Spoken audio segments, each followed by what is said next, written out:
Hey, thanks for joining me. Hope you're doing well. There is a firmament or dome encasing our flat plane. The firmament is described in the Bible's creation narrative. Then God said, "Let there be a firmament in the midst of the waters, and let it divide the waters from the waters." In Egyptian mythology, Nut is the goddess of the sky. She is seen star-covered, arching over the earth, representing its dome. In Greek mythology, Uranus was the primeval god of the sky. The Greeks imagined the sky as a solid dome of brass, whose edges descended to rest upon the outermost limits of the flat earth. Uranus was the literal sky, and Gaia the earth. In the Roman era, he was often depicted as Aeon, god of eternal time, in the form of a man holding the zodiac wheel, standing above Gaia. The Hebrews believed the sky was a solid dome. They called this solid vault of heaven the Rakia, with the sun, moon, and stars beneath. In Indian mythology, the dome is called Brahmanda. This is the structure of the world according to Finnish mythology, showing a dome with the stars projected onto it. In the Aboriginal conception of the world, the earth was circular and flat, covered by the dome of the sky, which stretched out to the horizon. And there have been many ancient artifacts found which the mainstream has called stone handbags. But as you can see, there's no area to even carry anything. These were not handbags, they're artistic depictions of the dome here on flat Earth. So many ancient peoples knew about this dome and wove it into their worldview. The elite would have us believe that these are just made-up cosmologies, invented by peoples who were too scientifically ignorant to understand reality. But there is no coincidence that the same description of a flat earth and dome is so common. These cultures around the world had special knowledge about the nature of this place we are living in. The dome is connected to catastrophes that have been recorded throughout the ages. What modern society calls myths and legends are in fact ancient history, and woven into various myths are descriptions of devastating celestial events. In ancient times, something very awful happened, the Great Flood, sometimes called the Deluge. It was so devastating and frightening that it remained in all of humanity's ancient written and oral traditions. It's possible that these stories over time have been transformed from true descriptions into mythology, where the celestial bodies are given names and human-like characteristics, and in this way, everything was hidden in plain sight. Almost every culture around the world has a great flood in the pages of their mythology, including the Incas, Mayans, Polynesians, Egyptians, Hopis, Aztecs, Germans, Greeks, Aboriginals, Indians, Vikings, Chinese, Sumerians, all around the world. Is this why the ancients were obsessed with tracking the movement of the stars? Were they trying to predict when another one of these catastrophes would happen? The foreign celestial body that caused destruction has been known as Typhon in the Roman Empire, Frightener in the Celtic nations, Shiva in India, and Angra Mainyu in the Persian Empire. Here we see the Milky Way's Great Rift. The definition of rift is a crack, split, or break in something. The Great Rift we see when we look at the sky is not a series of dust clouds like the liars at NASA would have us believe, but a literal crack in the dome. The Mayans called this the Dark Rift before any scientists had named it the Great Rift. The Bible refers to this crack as the windows of heaven. It was through these windows, through the dark rift, that the waters of the great floods fell. In Norse mythology, we find that at Ragnarok, the sky splits in two. From the split, the sons of Muspel ride forth. In the Babylonian creation epic, the sky is made from the body of Tiamat, the goddess of watery chaos. The god Marduk splits her like a shellfish into two parts, posting guards as to not let her waters escape.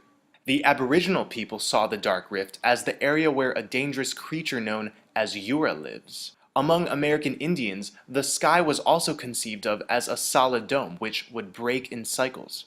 As Lucien Levy-Bruhl wrote, in North America, in Indian belief, the earth is a circular disk, usually surrounded on all sides by water, and the sky is a solid concave hemisphere coming down at the horizon to the level of the earth. In Cherokee and other Indian myths, the sky is continually lifting up and coming down again to the earth, like the upper blade of a pair of scissors. Over the years, much evidence has come forth that a worldwide flood happened 5,000 to 7,000 years ago, the same time period many Christians point to as when the Great Flood occurred. There's also evidence that a worldwide flood occurred as recent as the 1800s. These are photos you rarely see, ancient structures covered in mud and many destroyed. But they have since been dug up and refurbished.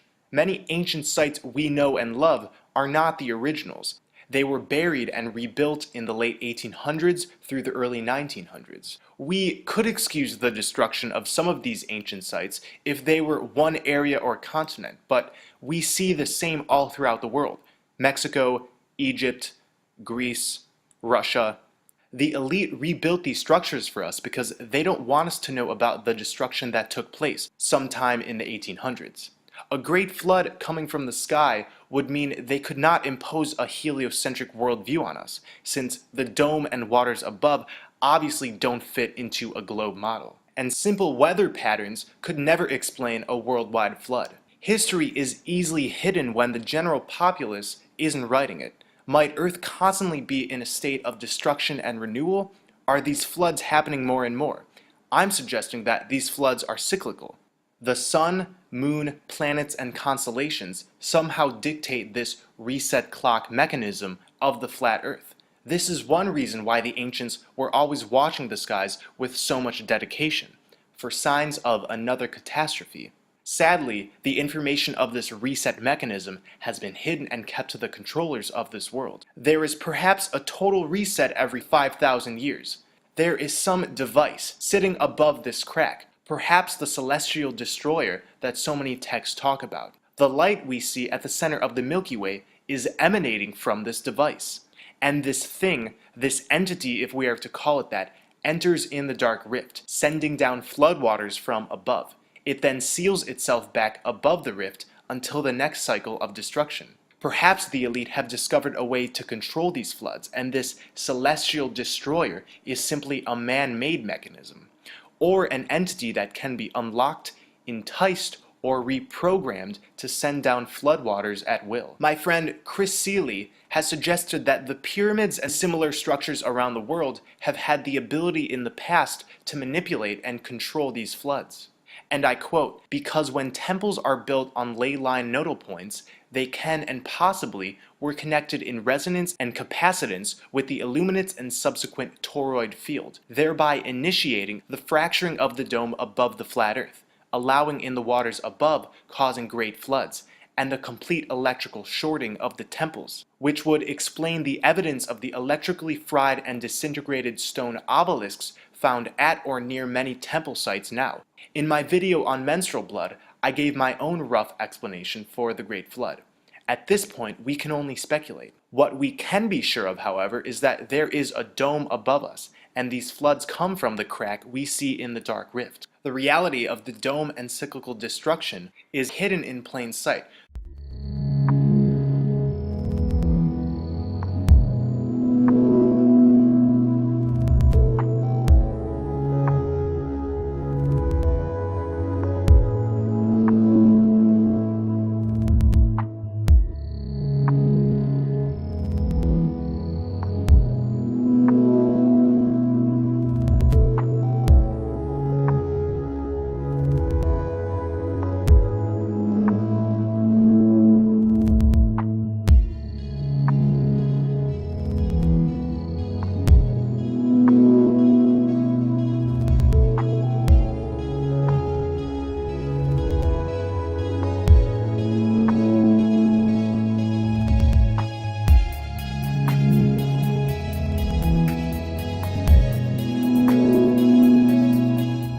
Rainbows prove that we're living under a dome.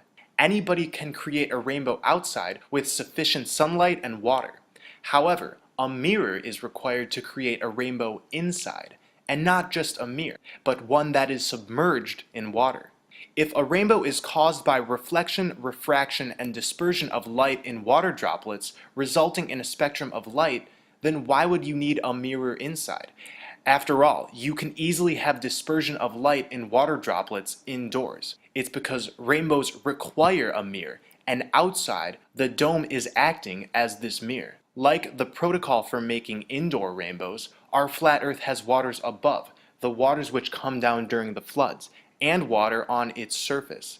The dome acts as the mirror in between. Modern science says that in a rainbow, direct sunlight comes into a rain droplet, and then it comes out looking like the visible spectrum. Each water droplet acts as its own lens. But if this were the case, each water droplet in a rainbow would contain all the colors of the visible spectrum, resulting in a hodgepodge of colors throughout, and not the gradual spectrum we see. When we zoom in, each droplet of a rainbow has its own specific color. This only makes sense if the visible spectrum is being reflected off of a type of mirror, a dome, and then spreading onto the waters of a rainbow, the dome triangulating the sunlight. The flat Earth dome is fastened to the outer limits of the Antarctica ice wall that surrounds our plane. In 1947, during Operation High Jump, Admiral Byrd discovered the outer boundaries of the firmament. Many of his men's planes were disappearing very quickly. A lot of them were crashing into invisible barriers and disintegrating in mid-flight. It was shortly after discovering this barrier that Byrd discontinued his mission and returned home. What happened is Byrd's planes encountered the walls of the vaulted dome. Soon after, many measures like the Antarctica Treaty and a consistent military presence at the ice wall were put in place to cover up the structure of our enclosed world system, while also preventing unwarranted intrusion which could lead to an announcement of the discovery of the Earth's dome. Here are some photos of the ice wall which the dome is fastened to. Sadly, we don't have as many as we would like since this area is heavily protected by military presence. So if there is a dome, how are meteorites explained? Debris floats around in the currents of the waters above the dome, occasionally hitting the barrier with enough force to penetrate it. This debris falls to the Earth as meteorites. The composition of meteorites is very similar to that of the rocks and crust found on the ocean floor. Most of the ocean floor is basalt. Basalt contains primarily pyroxene, plagioclase, and oftentimes olivine. And the most abundant minerals in meteorites are pyroxene, plagioclase, and olivine. I'm therefore proposing that the waters above have a similar basalt that is found on our own ocean floors, and that these chunks from time to time hit our flat plane.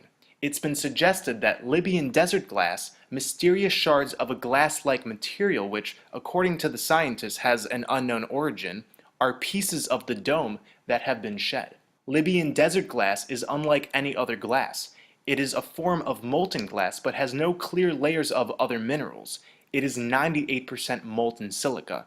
It has an extremely high formation temperature of 3092 degrees Fahrenheit. So it's extremely resilient, like any dome above us would be.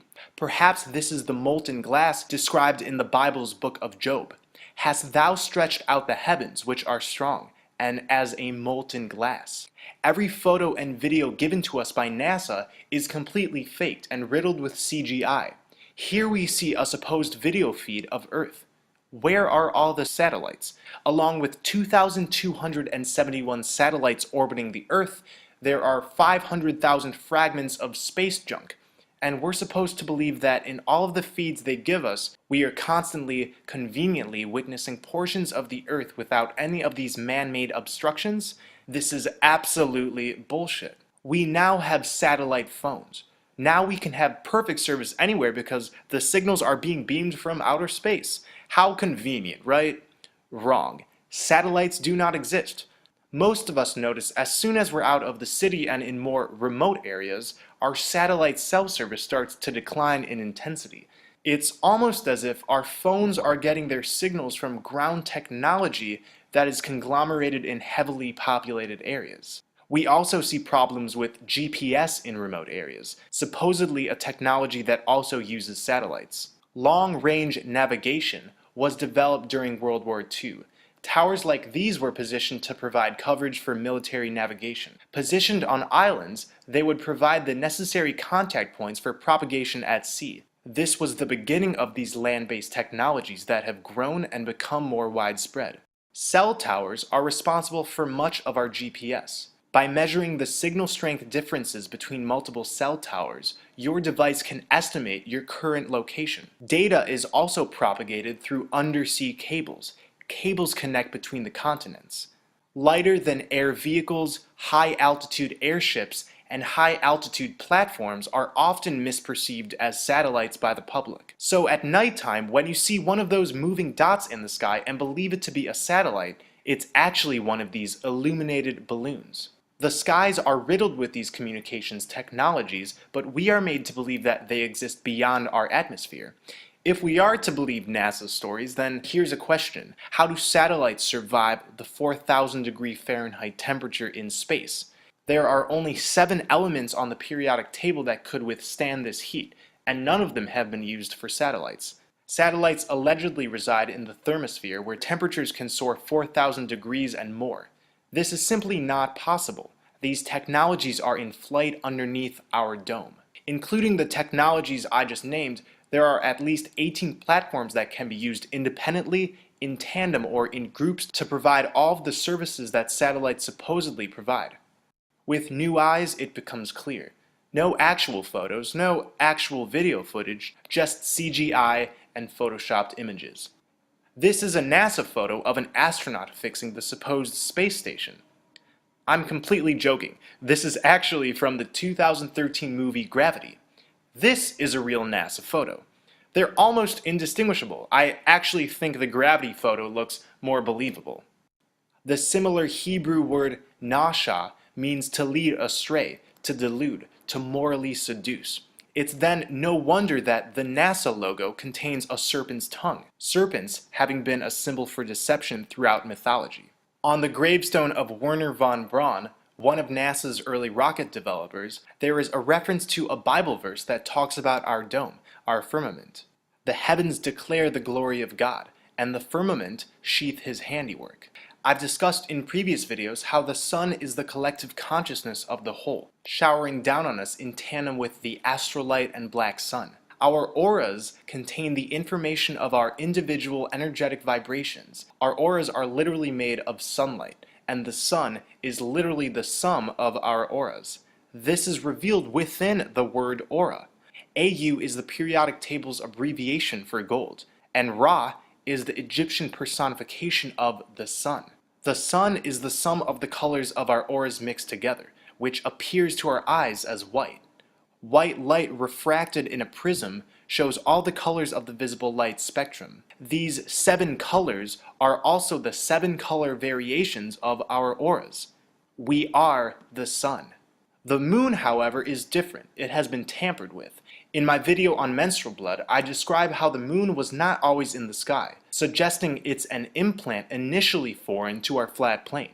It sends down rigid square waves at us via the Saturn-Moon matrix and creates an interdimensional light trap which attempts to recycle us back into another incarnation. So we remain energetic food for the parasitic forces of this world that feed off of fear and suffering, the very emotions this false matrix we're living in aims to extract. The sun and moon are each about only 3,000 miles away, sitting well underneath the dome. What about the stars? Stars are clearly not suns. They are not bright and luminous like we have been sold, but twinkling energies of light that continuously change in color, texture, and shape.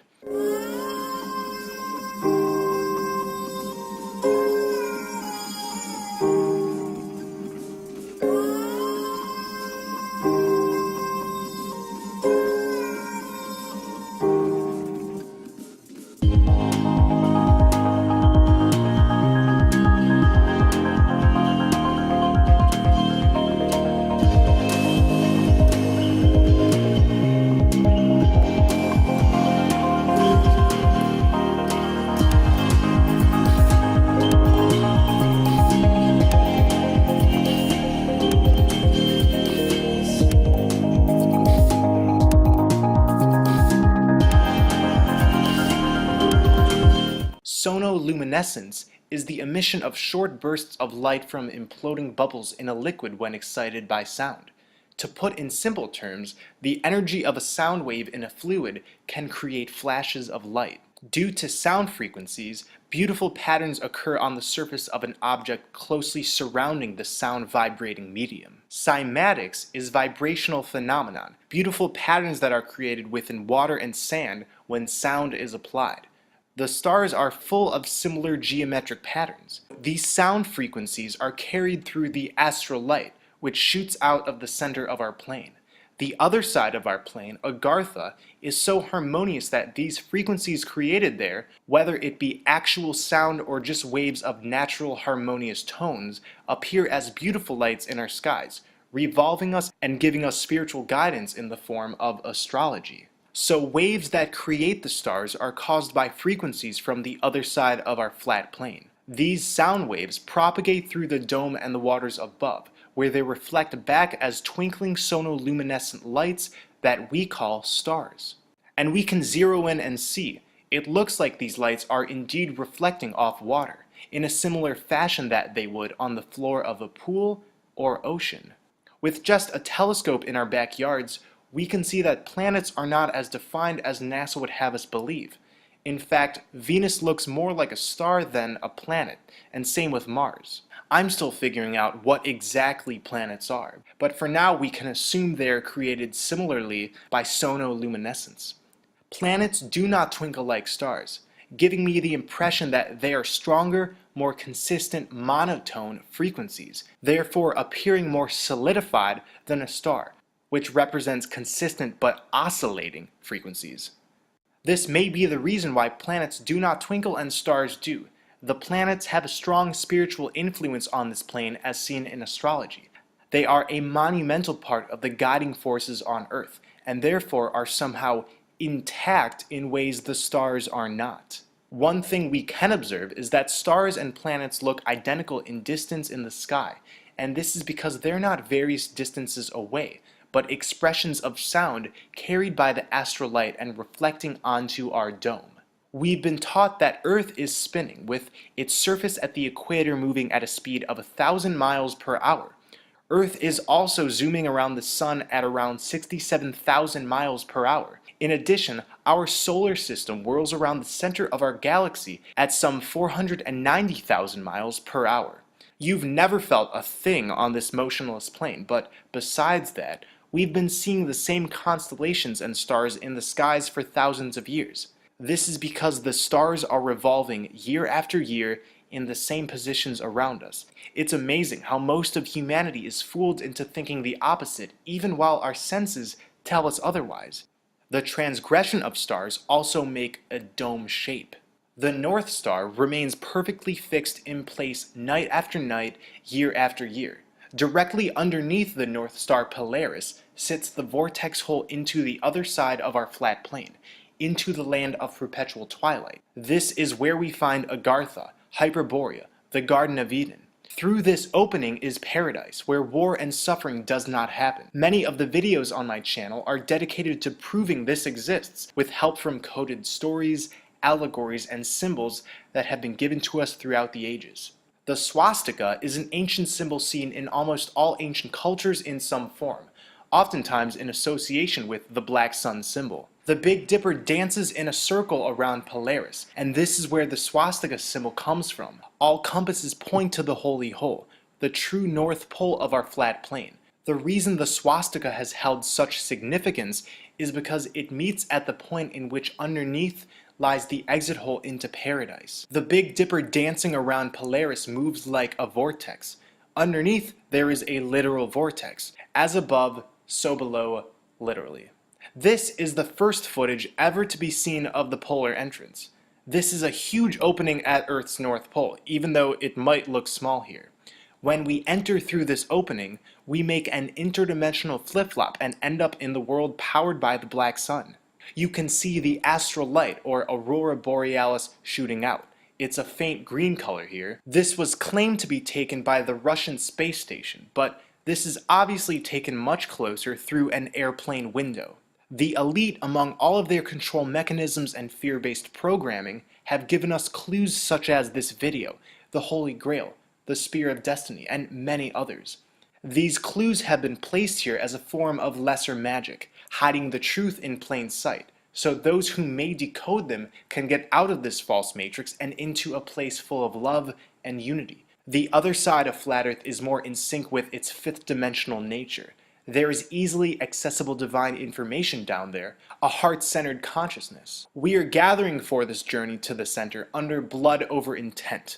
There is a spiritual filter in place, and only those who have spilt their blood over their divine intent will be allowed in. This is white blood magic that is sealing our names with the intent to bring forth heaven on earth. This intent is divine, and when we spill a few drops of blood on it, we are then metaphysically aligned with the vibrations of this intent. Search blood over intent, replicate the videos you see, publish it on YouTube, and stay tuned. The journey to the center is happening within a few years' time. Me and my blood brethren have the right intent. We know our destination. Now is the gathering period. Blood over intent is also reshaping the fabric of this reality. We're going to the center, but in the meantime, we're doing our part in alchemically sealing this side of flat earth with the word spell heaven on earth. So Mother Earth harnesses a gateway into another realm, what I call the vaginal vortex. Once we're through, we will be able to remain in paradise, and some of us may choose to exit this entire matrix through the black sun, which is indeed a black hole sun.